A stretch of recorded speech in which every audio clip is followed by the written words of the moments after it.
টানা ১৬ বছরেরও বেশি সময় ধরে ক্ষমতার বাইরে থাকা বিএনপি ২০১৮ সালে সংসদ নির্বাচনে অংশ নিলেও নিরপেক্ষ সরকারের অধীনে নির্বাচনের দাবি পূরণ না হওয়ায় সবশেষ সংসদ নির্বাচনেও অংশ নেয়নি দলটি। চলতি বছর ৮ মে প্রথম ধাপের ১৫২টি উপজেলা নির্বাচনে ভোটের তফসিল দিয়েছে নির্বাচন কমিশন। তবে সুষ্ঠু পরিবেশ না থাকার অভিযোগ তুলে এবারও অংশ নিচ্ছে না রাজপথের প্রধান বিরোধী দল বিএনপি। এক ব্যক্তির ওয়ালটন ফ্রিজ কিনে অনেকের মতো আপনিও হয়ে যেতে পারেন মিলেনিয়াল। সেরা পণ্যের সেরা অফার। দিনে জাতীয় নির্বাচন অবৈধ, আবার উপজেলা নির্বাচন বৈধ হয় কি করে? এর আগেও তো উপজেলা নির্বাচন, ইউনিয়ন পরিষদের নির্বাচন যারা আমাদের প্রতিদ্বন্দ্বী ছিল তাদেরকে ওই নমিনেশন পেপার পর্যন্ত জমা দিতে দেয়নি। রাস্তার মধ্যে হয় মার দিয়েছে, নাহলে কেড়ে নিয়েছে, না হলে ঢুকতে দেয়নি ওই নির্বাচন কমিশনের অফিসে। সুতরাং যে সরকারের অবৈধ সত্তা, প্রত্যেকটার মধ্যে অবৈধ সত্তা থাকে।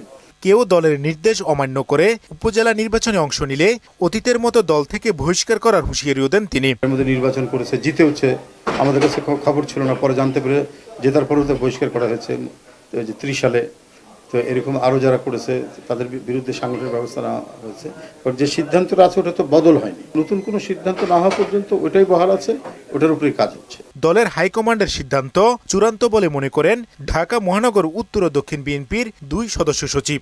মানুষ সেখানে গণতান্ত্রিকভাবে তাদের ভোটাধিকার প্রয়োগ করতে পারবে না, সেজন্য কিন্তু আমরা ভোটে যাইনি। আগামী দিনে উপজেলা নির্বাচন হবে, সেখানে কি মানুষ ভোট দিতে পারবে? সুতরাং যদি আমার দল মনে করে সেই উপজেলা নির্বাচনে আমরা যাব না, আমি মনে করি সেটাই সঠিক সিদ্ধান্ত। দলের যে সিদ্ধান্ত হবে সেই সিদ্ধান্ত অনুযায়ী আমরা কাজ করব, এর বাইরে আমার কিছু বলার নেই এখানে, কারণ এটা আমাদের পার্টির যে সিদ্ধান্ত হবে সেই সিদ্ধান্ত সবাইকে মানতে হবে। নির্দলীয় নিরপেক্ষ সরকারের অধীনে নির্বাচনের দাবিতে আন্দোলন অব্যাহত থাকবে বলেও জানান তারা। আমরা রাজনীতি করি জনগণের জন্য, আর জনগণের দাবি আদায় করার জন্য যদি আমাদেরকে জেল খাটতে হয় বা এর চেয়ে কোনো বেশি বড় কিছু ত্যাগ স্বীকার করতে হয়, আমরা প্রস্তুত আছি। বাংলাদেশের গণতন্ত্র ফিরিয়ে আনার জন্য, বাংলাদেশের জনগণের ভোটের অধিকার নিশ্চিত করা এবং বাংলাদেশের মাটিতে একটি অবাধ সুষ্ঠু নির্বাচনের মাধ্যমে জনগণের সরকার প্রতিষ্ঠা করা। তো এই দাবি আদায় করা না পর্যন্ত আমাদের আন্দোলন, এই কর্মসূচি চলতে থাকবে। তবে দল টিকিয়ে রাখতে দলীয় পরিচয় না হলেও মাঠ পর্যায়ে বেশ কিছু নেতা স্থানীয় নির্বাচনে অংশ নিতে পারেন বলেও সংগঠনটির মধ্যে গুঞ্জন রয়েছে।